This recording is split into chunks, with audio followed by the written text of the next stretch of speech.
Welcome back to Football Daily, ladies and gentlemen. Today, we need to talk about some Premier League managers again. We're of course talking about Premier League managers because the merry-go-round is in full flow, isn't it? That's right, Antonio Conte has gone to Tottenham. Antonio Conte is now Tottenham's manager. Now, we're planning to talk about Conte to Tottenham in more detail on Sunday Vibes, so I want to hear from you guys at home. Tottenham, 3 targets for Conte that I can steal and use on Sunday Vibes, please, in the comments below right now. Whilst you're down there, hit the like button, hit subscribe. You know the score by now. But anyway, seeing as Antonio Conte has somehow joined Tottenham Hotspur and Newcastle are on the verge, if not already have, appointed Eddie Howe as their new manager, I thought this would be a great opportunity to rank the other Premier League bosses as to how they're doing this season. And that's very key. Context is very key here. It's just based on this season's performance. Okay? I'm not saying these managers overall are in these tiers, but I'm just doing today's tier list based on how they're doing this season. Please don't hate me. So I've got my 5 categories in front of me. We've got off to a flyer. We've got good start. It's been alright. Poor start. And off to a stinker. A whiffer. I wanted to write but I was worried it was going to get demonetised. Alright, let's not mess about. We're going to start alphabetically, as always on We Need to Talk, with Mikel Arteta at Arsenal. Now, you see, the last few weeks, I think he would be up in and around this good start territory. But, you know, that start to the season was so poor. The Brentford 2-0 loss, the Chelsea 2-0 loss, the 5-0 drumming by Manchester City, some uncharacteristically poor defensive displays, a lack of creativity going forward without Emile Smith-Rowe, to be honest with you. It's probably got to be somewhere in the middle, hasn't it? You know, in that sort of meh territory for me. Because, you know, let's have a look at their FB ref. By expected goals against, they're still down. Right in and amongst the shit, really, aren't they?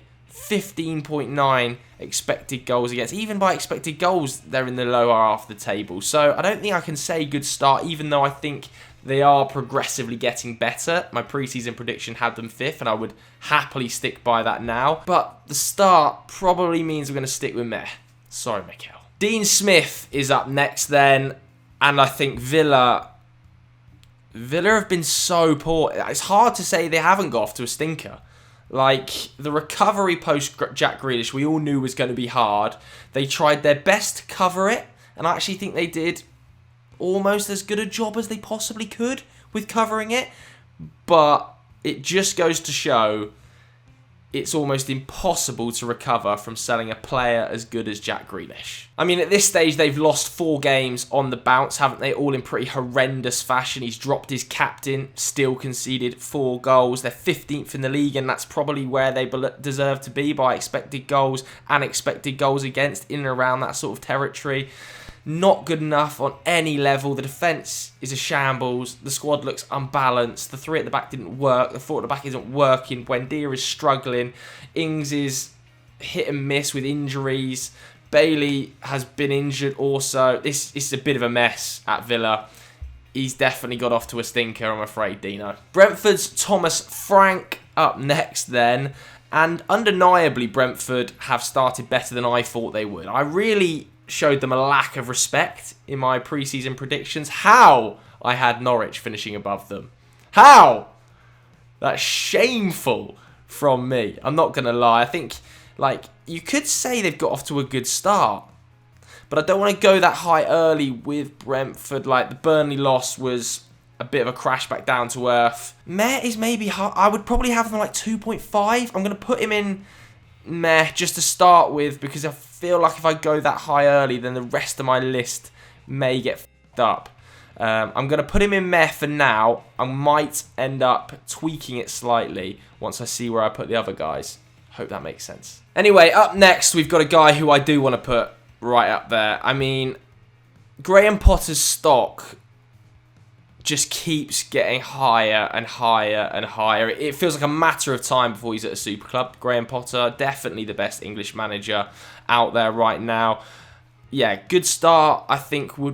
He's almost like 1.5. Brighton have made a tremendous start to the season. I know they are in 8th, and they do have some quality, but let's not forget they sold a £50 million centre-back in the summer. Didn't really replace him. They just bought back Duffy from Celtic, and he's still getting incredible production out of that back line of Dunk, Duffy and Webster. No disrespect, but in terms of personnel, it's not huge name, naturally talented players. And Wepu finally looks like he's hit the ground running. Anybody who watched that Liverpool game, his in-game tweaks are unreal. The ability he's got to move these players around is really masterful. You know, we've seen Adam Lallana deployed as a deep line playmaker. Who the thought that was going to be a possibility? Seriously, this guy is an absolute genius. I love Graham Potter. He could almost be in tier 1 for me, but I'm going to put him in good start because I do think, Pep and Klopp and Tuchel probably got to be in that tier 1, haven't they? Sean Dyche up next then. Look, you got to respect what Sean Dyche does at Burnley because they don't really spend much money, do they? And he kind of keeps them in the Prem every single season, but they have won just one game. So, it's been a poor start for Burnley, but they're traditionally poor starters. I could put him in off to a stinker, but I think contextually, Villa were expected to be higher up the table. Contextually, Dean Smith should have had that side as a solid mid-table, pushing up into the top half. Zach Jalab had a bet with me that they'd finish above Arsenal. I don't think they're going to. They look more like a relegation side than they do a European challenger. So contextually, if he's in off to a stinker, I think Dyche probably just poor start, because I still think he'll probably end up turning it around and just about kind of battling for survival yet again. It's what he does. Thomas Tuchel up next then, top of the Premier League. I think they've conceded 3 goals, which is probably the best of any side in Europe's top 5 leagues. I know that Ajax under Ten Hag have only conceded 2 and scored 37. But we're not counting the Eredivisie as a top 5 league, so Tuchel's going into off to a flyer. Don't really need to explain it. Next up, we've got Patrick Vieira at Crystal Palace. I think he has surprised me. I was unconvinced whether Patrick Vieira was going to get this exciting young group of players that Palace had accumulated pulling in the right direction, but he definitely has, especially defensively. They've got the 4th best expected goals against numbers in the entire Premier League, according to FBref, which is really, really positive, isn't it? To be in and around sort of Chelsea and Liverpool is no mean feat. I mean, Brentford are up there as well. And where did I have Thomas Frank in tier 3? I think he's only won 2 games, so let's not get ahead of ourselves, but he's certainly got them playing the way I think Palace fans want to see. So I think if I've had Thomas Frank in there, Arteta in there, I think Patrick Vieira in and around the middle tier is fair. Not Potter, is he? But he started okay. Rafa Benitez is up next then. This is a bit of a controversial one, isn't it? Because they started the season alright, actually. Damari Gray was really firing. It looked like he was going to get the best out of Dominic Calvert-Lewin and Richarlison flying forward. But the wheels have already started to come off, it feels like, a little bit. And I really don't think he has much credit in the bank with Everton fans because of his Liverpool history. So even 5 or 6 poor results, and I really think he could be in trouble. And that's what we're seeing now. The performances are starting to tail off already, and I know they've got significant injuries. Dominic Calvert-Lewin being injured would hinder anybody. I just think because of his credit in the bank, it's kind of like, oh, God. Yes, they're 10th, but Everton fans probably expected a little bit better. I think it's probably been a poor start, and that's mainly due to the fact he's got such a connection to Liverpool. He could probably be in and around this territory, couldn't he? He's probably a 3.5 for me. I would almost have him as 3, but I just think Liverpool drops him down because he has no credit in the bank. Performance-wise, 3.5. Contextually, a 4. Another man who I think has started the season really poorly is Marcelo Bielsa. They're off to a bit of a stinker. Not Dean Smith levels of stinker, Everton levels of stinker, I would say. They look a little bit tired, a little bit jaded. They've obviously got really bad injury problems, worse injury problems than Everton, really. Ayling, Phillips, Bamford, Rafinha's been injured at times. Jack Harrison hasn't started the season how we would expect. I think they'll be fine across the course of the year, but they're not playing particularly well. They've got problems. Poor start for Leeds. Leicester also haven't started the season brilliantly well, to be honest with you. They look a little bit like they're going to suffer from Europa League hangover. 4 wins, 4 losses. The defence in particular is a problem. Obviously, that Fofana injury is going to hinder any side. Johnny Evans is only really just coming back to fitness. But I still think in the long term they'll be fine under Brendan Rodgers. He's an absolutely outrageous coach. For me, it's a poor start contextually to the fact that they should be pushing for Champions League places and have been over the past few seasons. What's usually happened is they've started really well and then towards the back end of the season they've tailed off. This season they've started poorly and need to refine that form. So it's going to be an interesting test to see if Rodgers is capable of doing that with this Leicester side. So I think for them it's a poor start, but over the course of the season they're going to be fine. Jurgen Klopp, let's not about Liverpool, one of the best teams in the world right now. They're definitely off to a flyer. I mean, they're so good to watch. The production out of Mo Salah at the moment is otherworldly, so yeah, tier 1. Likewise, Pep Guardiola, I know the points aren't necessarily there at the moment. United can go level with them if they beat them in the derby tomorrow, which they probably won't. I don't know why I'm saying if. But the football they play is just so good to watch. It's like the Liverpool City game this season was the highest caliber football you can possibly imagine. It was outrageously good. They've started so well aesthetically. They're just having weird little kinks in their game. Like, I think they've scored 4+ goals on 6 occasions this season, and then in 5 games this season they haven't scored. So there's this weird little mix going on. Jack Grealish has had a bit of a slow start, but what wingers haven't when they first arrived under Pep Guardiola? Look at Mahrez, look at Raheem Sterling, you know. Traditionally, the wingers take time to adapt to his game. Grealish is going to be fine. Pep's off to another flyer. Ole Gunnar Solskjaer then, I mean, he is off to a stinker. Like, what United were expecting is a significant title challenge. And I think already, 10 games into the season, nobody expects Man United to challenge for the title. They've scraped by in the Champions League. They're already out of a winnable League Cup competition. And the football that's being played is diabolical. So, yeah, off to a stinker. Daniel Farke also off to a stinker with Norwich. I think Norwich fans finally are accepting now that Daniel Farke probably isn't the guy to carry them forward, and that a change might be needed. It's really sad because I think he's obviously an exceptional Championship manager. The squad has had very little investment. It's not brilliant, and he has tried his best, but the football they're playing and the losses they're suffering are just unacceptable. He's off to a stinker, and I think a new man probably needs to come in at this stage. Next up, we've got Southampton under Ralph Hasenhüttl. They've only won 2 games. I'm going to have to put them in poor start.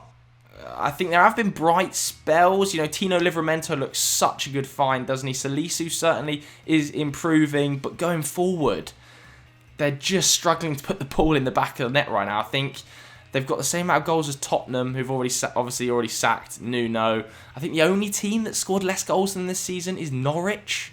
Not good enough.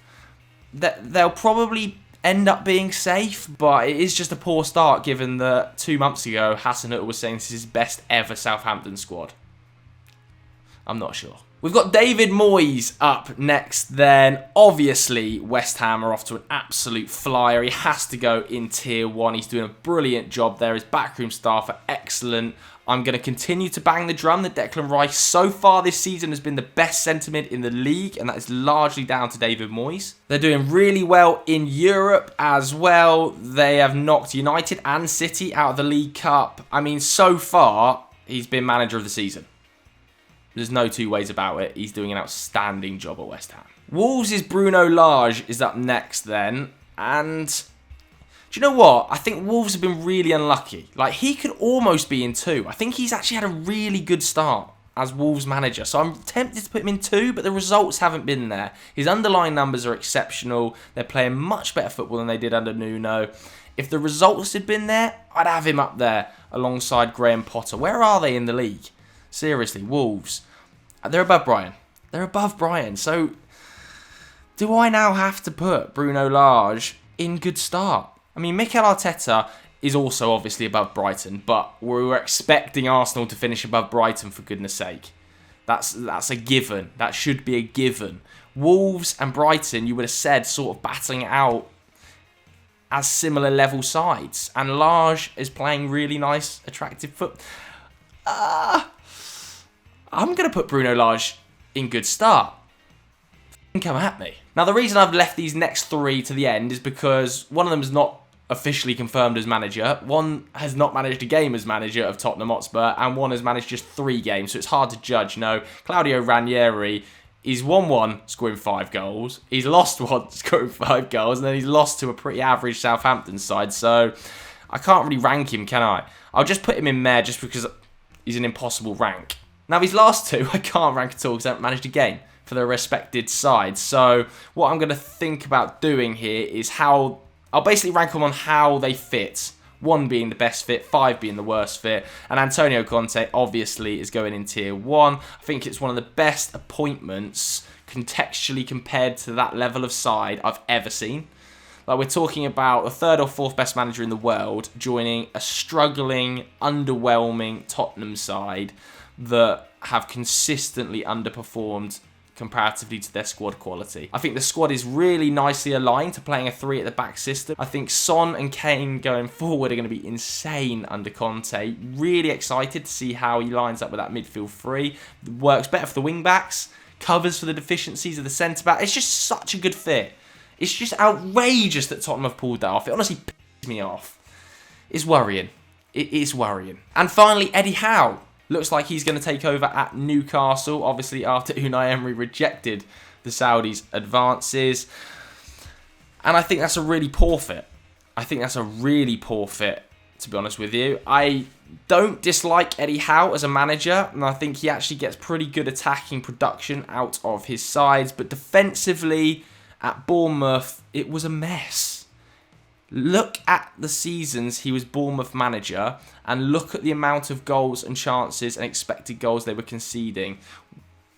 Off the scale poor defensively back then. And this Newcastle squad, the defence is shambolic. It's so bad.